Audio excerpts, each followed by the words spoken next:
1947 दिल्ली के पास एक पुराना कोठा था जहां एक नवविवाहित जोड़ा रहने आया। पति का नाम था नवाब अजहर और उसकी नई दुल्हन सायरा। लेकिन इस कोठे में पहले से ही किसी और औरत की मौजूदगी महसूस होती थी।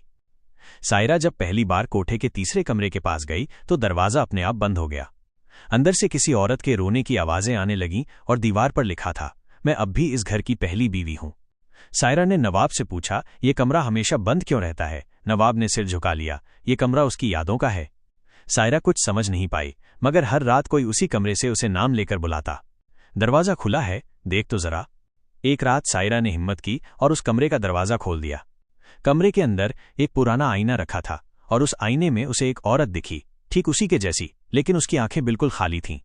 उसने कहा, मैं वही हूं जिससे अजहर ने पहले निकाह किया था। उसने मुझे इसी कमरे में बंद कर दिया। अब मैं किसी और को इस घर में चैन से नहीं रहने दूंगी।